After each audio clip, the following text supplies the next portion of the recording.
America's antiquated air traffic control system is getting an upgrade.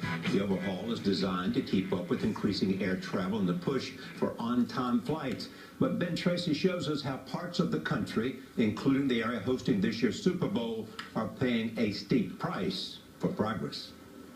And this is now our sleeping cave. Nicole Marquez just moved her bedroom into the middle of her house and put plexiglass on all of her windows. She lives in Phoenix, so it's not to keep the heat in, but rather to keep the sound out. If you can imagine yourself at an air show, that's what it would sound like. Except you live at the air show. I live at the air show. She says there is now a constant barrage of airplanes flying over her home in this historic neighborhood near downtown Phoenix. Every 30 seconds for hours at a time. You're gonna rip your hair out. 6 o'clock in the evening, you're ripping your hair out trying to eat dinner. Am I angry? Absolutely. I'm furious. This is the unintended consequence of the FAA's Next Generation Air Transportation System, known as nextgen. It uses satellites instead of old-fashioned radar to guide airplanes. This allows for more planes in the air, safely spaced closer together, and burning less fuel because their flight paths are more direct. But in Phoenix, that change means planes that used to take off and turn 9 miles out now make that turn at 2 to 3 miles, flying low over heavily populated neighborhoods.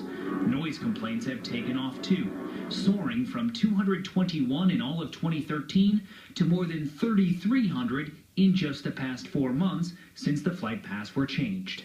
So for those neighborhoods, they got hammered by this change. Greg Stanton is the mayor of Phoenix. He says the FAA did not hold a single public hearing notifying neighbors of the change, nor did the agency ever meet with him.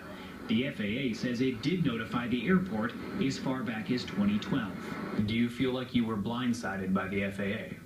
Yes. I think that the choice that was made to have such a disproportionate impact over such a small number of people is really fundamentally unfair and unacceptable. Have you since found out why the FAA did what they did? No, this is still a mystery to us. Turns out the FAA can do what it wants because it has a big backer, Congress. A 2012 congressional FAA authorization bill fast-tracked the rollout of NextGen by exempting it from normal environmental impact reviews and public hearings. The FAA declined our request for an interview. It's the Federal Aviation Administration, not the Federal Arrogance Administration. New York Congressman Steve Israel says NextGen is also causing problems for people in the Northeast, as flight paths at JFK and LaGuardia airports are also changing. He wants the FAA to start meeting with homeowners as it rolls out NextGen across the country through 2025. I'm not asking for NextGen to be rolled back. I'm not asking for it to be reduced. I'm asking for the FAA to be sensitive to community concerns and ensure that not one community bears the noise, but that there's a fair and common sense distribution in the vicinity of airports. Nicole Marquez says NextGen may be good for the country and the airline industry, but the pain should be shared.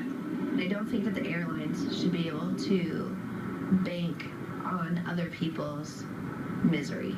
For CBS This Morning, Ben Tracy, Phoenix. Boy, that's tough because you don't love that sound, especially like 6 o'clock in the morning if your plane taking off above your head. It's interesting, my opinion changed in the middle of the story because I'm thinking, but Nicole, you bought near the airport, but it's different when they change the rules. And they changed the flight path, They indeed. can work something out.